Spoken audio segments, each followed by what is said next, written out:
Hello from the Hashknife. Well, today we're going to do a little something different that we don't do very often, but only when's needed. Nobody likes to go to the dentist, so we're having the dentist come to us. A couple of these animals that I want to make sure got some good dental work. Stallion right here, he's 4 years old, and he's going to start working here with these mares. He's at the age where he's lost some teeth. He's young, and I just want to make sure he's got his caps where they're supposed to be. He's not retained them, and can chew well and not lose a lot of weight while he's working. Some more horses that I brought in from the pasture, getting ready for the dentist to show up. This is a little Flax, 25 years old.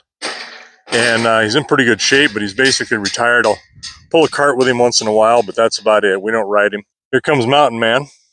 That's Braden's horse, and he is 22 years old. Almost, yeah, he's 22 years old. And so he didn't winter very well.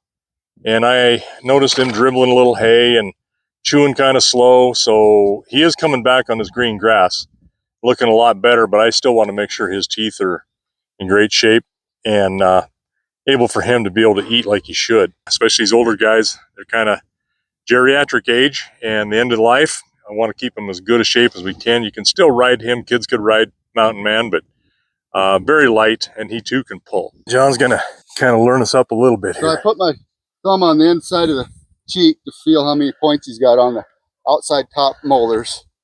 You can find that there's quite a few points there. You should do a horse at least once a year. If you go longer than once a year, it's like you've never done them. In the perfect world, it should be done twice a year because their teeth are continually erupting and they wear the surface off, but they can't wear the outside tops or the inside bottoms off. He lost a lot of weight this winter. He's the 22-year-old, I guess. He lost a lot of weight, and I noticed, of course, that real cold snap we had, he looked good. Then all of a sudden, man, that weight fell off. Yeah, and because he was using all of his energy to try to stay warm. Yes. And he wasn't utilizing his feet. Too much energy going out, yes, and not enough coming in. Yes. And so I thought, okay, we really need to do something with him. We don't do anything with him. We would let, little kids ride him. And he'll pull a cart, no problem. That's not hard work on him. But my youngest son that's in Lewistown, it's his horse. And of course, the last time he's on him, Braden's a pretty good sized kid. He's about 235, 240 pounds. He's built like me, only bigger. He said, "Dad, I can't ride him anymore." I says, "He's too old and I'm too big." So, I mean, that's pretty kind to him. Yes. And so he's basically in semi-retirement. I wish I had 1,000 horses like him. Yeah, oh my God. Very well mannered. He's very nice. Taking these points down. Yeah, I'm taking the outside tops off right now. Now, why do you always go the outside top first? Yeah. I saw that on the other two. Yeah, I do the outside tops first, so then when I put the full mouth spectrum on him, I do the inside bottoms, and then I can check to see if I missed anything when I run my arm in there on the outside tops. And if I did, then I just re-hit that place. Okay. In a way, you're kind of acclimating them and training them a little bit exactly. to that I do a lot of horses that's never been done before. Yeah. And if I get one that's a little nervous, I'll just go from one side to the other and use the left brain, right brain. Yep. You just get some distracting with the work then. Yeah, they start accepting it. And the main thing about horses, I don't care whether you're picking their feet or feeding them or saddling them or shoeing them or riding them or whatever. If you walk into it with the confidence that you're going to do what you're going to do, no matter what it is, that horse will feel that confidence in you and not give you much of issues. Most of them don't ever give you an issue, but you always get some pickles once in a while. And my thoughts are you got to have a pickle to really appreciate the good one. And that's funny you say that because, we've never had this conversation, but that is one of the very things I say when I'm teaching clinics or I'm teaching somebody some lessons, like, what you do and what you visualize is what you're going to get. Exactly. Yes. And you look at, and I'll use the Olympic diver model, and that is you watch these guys that are on these high dives, and you watch what they're doing in their head. They're going through that jump, and they're seeing a perfect jump ahead of time before they ever do it. They're visualizing everything they want to go right, and it's exactly the same way with these guys. Yeah, that's exactly right. You just have it embedded in your mind. Yes, and your body will follow through. Your body will follow through. And if you think it, you create it. Yeah, and a lot of times, if I feel a horse getting tense, I'll rub them right here. Yeah. And it calms them. Yep. Like colts, I do a lot of colts, and you know, they're young and don't know a lot yet. Yeah. Don't have the confidence. And if you rub them right there and reassure them that, even like when you're riding them, Yes. if you get one that starts to get a little bouncy, get pulling around and rub that eye and he'll just melt. I do that when we imprint colts. They get a little wild-eyed, Yep. and you just rub that eye just like that over the top, and they'll lean into that. Yep. If they don't close their eye, they won't trust it. Right. Yes, that's right. See, there's some universal, and it's all based on horse behavior. We're not doing anything that we're making the horse do. We're asking this horse to do something because we know what their behavior is. Yes. And we're just really manipulating them and their behavior to make it happen, or working with their behavior. A horse doesn't have nerves in their teeth. Their tooth is a live tooth. It's got pulp in it, but it's the root of the tooth is connected to nerves and skin tissue and stuff like that. So there's the discomfort, along with the points sticking in the outside of the cheek when they're trying to eat with the points on.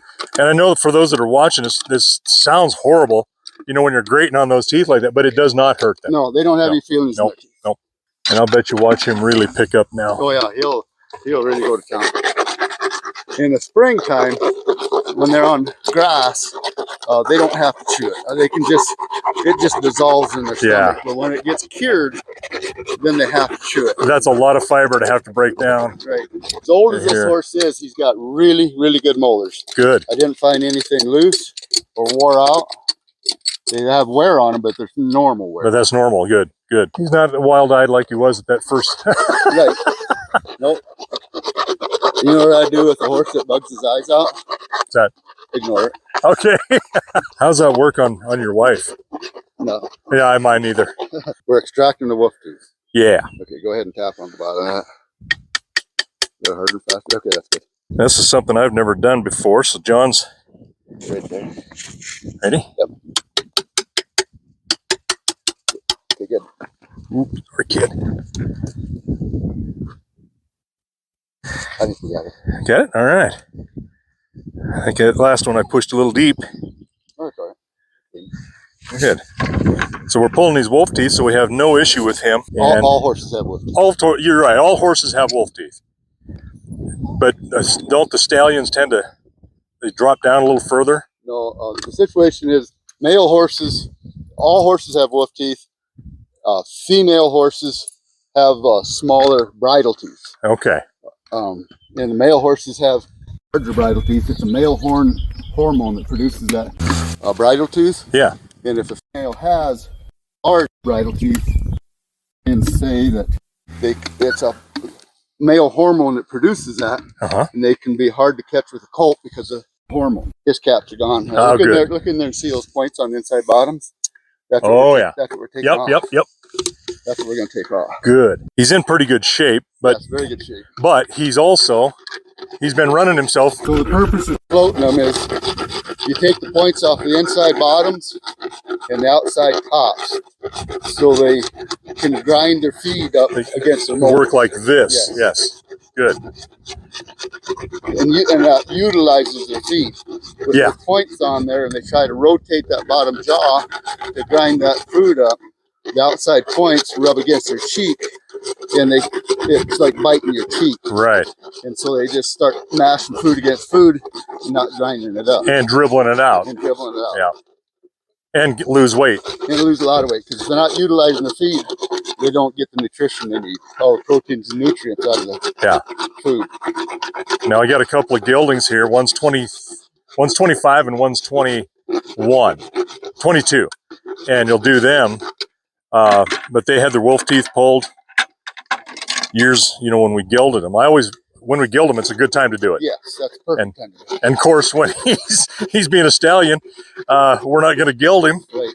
And so I've never had his teeth looked at. He's handling that pretty dang well, even without having to take those wolf teeth out. When you inflict discomfort in their face, it's closest to the brain, so it's the only thing they're going to concentrate on. Yeah. And then when you try to ride them, and they could be mild-mannered horses, but it's like a sliver under your thumbnail. Yep. When you're picking up on that relief and pulling that cheek, into those teeth and wolf teeth, that's the only thing they're going to concentrate on. No matter how much you try to convince them to do something other, they're going to concentrate on that. And no matter how light you are, you're still going to make some contact. Exactly. And they get distracted, and sometimes they'll grab the bit and run off with you, and sometimes most of the time they won't flex with you. Yeah. And it's just a detriment to the horse. It's amazing to me how much discomfort a horse can take, and you don't even know it if you're not looking for it. Horses are good to us in spite of what we do to them. Yeah, that's a good way to put that.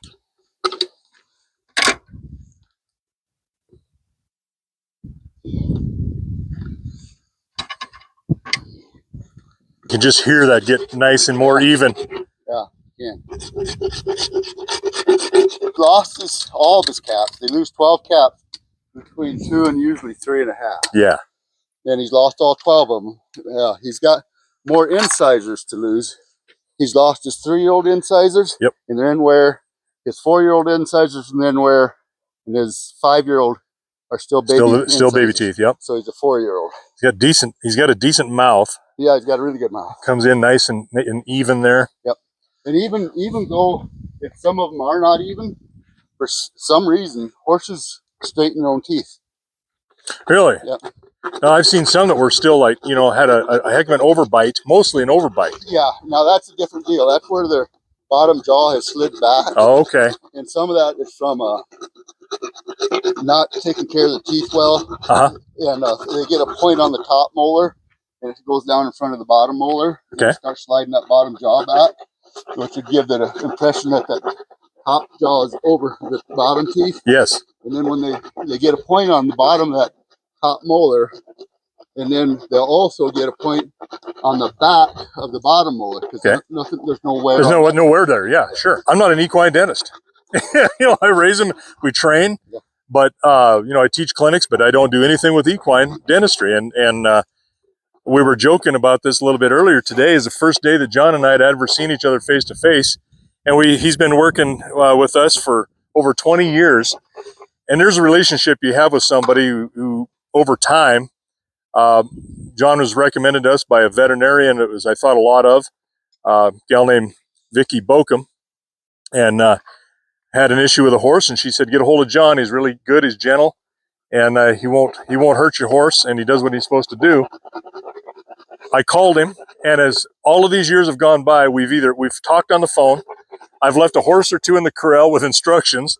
He's come down when I've been gone, and then he's left a note on the door with a bill, and I peel it off there with a piece of tape, and I write him a check and send it in the mail. And that's the way we've done things for over 20 years. It's really funny. It's nice to finally meet him. You're a handsome bugger, John. Now you're supposed to reciprocate. Yeah, there you go. He's finished. All right.